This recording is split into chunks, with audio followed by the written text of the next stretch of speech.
En el curso de Química del Ambiente veremos ahora una introducción a la contaminación.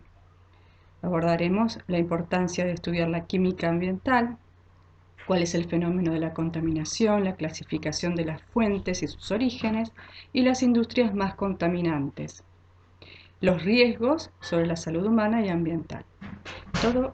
Todo eso corresponde a la unidad número 1. Pero vamos a empezar con lo que es la definición. Es el estudio de las fuentes, las reacciones, el transporte, los efectos y el destino de las especies químicas en el agua, el suelo, el aire y la biota, como así también los efectos de la tecnología sobre ellos. Como vemos en esta imagen, en donde tenemos las 5 esferas del ambiente, vemos cómo se interrelacionan cada una de las 5 esferas, que son la atmósfera, la hidrosfera, la geósfera, la biosfera y la antropósfera.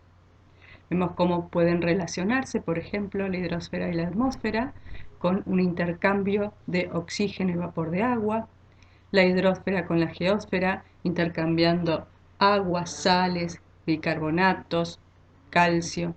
Geósfera y biosfera se relacionan intercambiando nutrientes y humus. La antropósfera con la biosfera, plaguicidas, biomasa, recursos renovables, por ejemplo.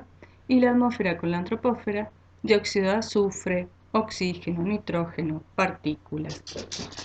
Toda esta materia y toda la energía que se mueven constantemente entre las 5 esferas le añaden complejidad a la química ambiental.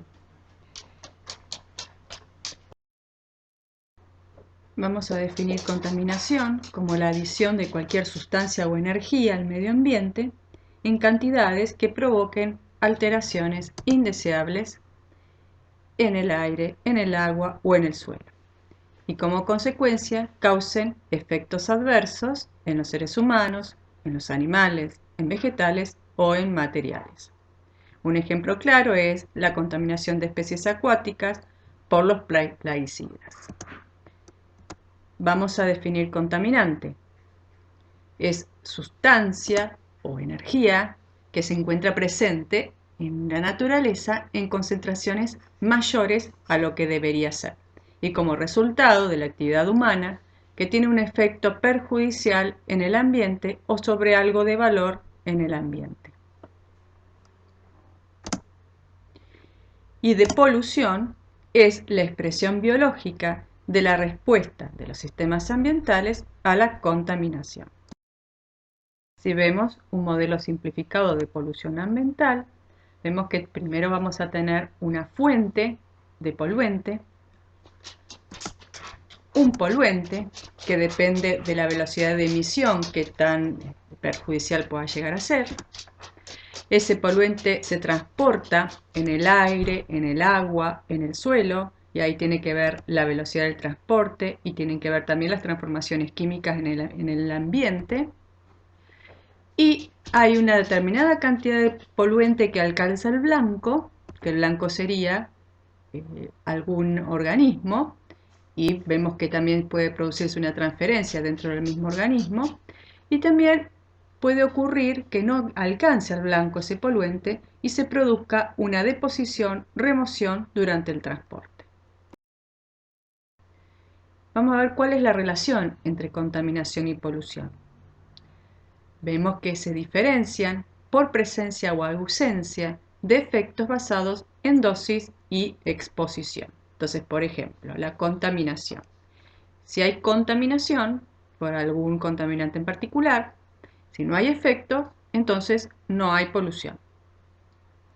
Si por ese contaminante la dosis es alta, entonces afecta a la biota a través de la exposición y en determinadas concentraciones, determinadas dosis, puede haber polución.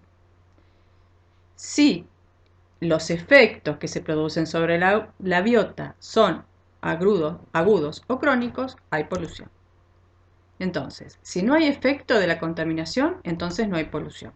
Si la dosis de la contaminación o la exposición que tenga un organismo afecta a la biota, ya sea por efectos agudos o crónicos, entonces sí hay polución. Esa sería la relación entonces entre contaminación y polución, que no significan lo mismo. Un ejemplo de polución que vamos a analizar es el caso de la lluvia ácida.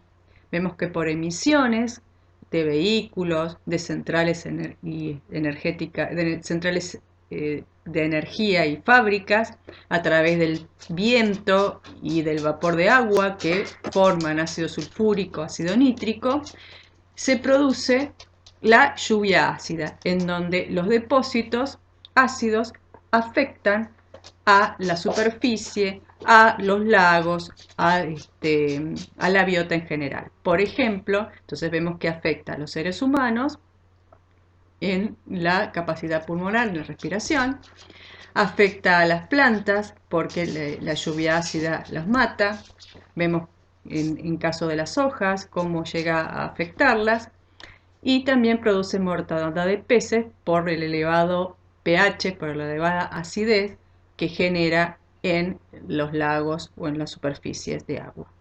Entonces ese es un ejemplo claro de un contaminante que produce polución.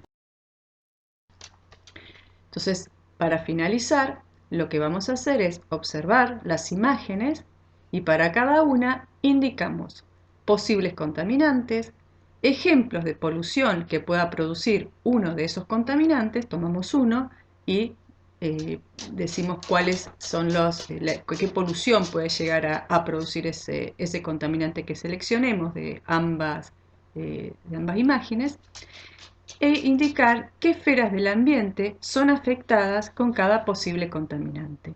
Esa es la tarea para la clase 1. Y el próximo tema va a ser características e interacciones de los contaminantes.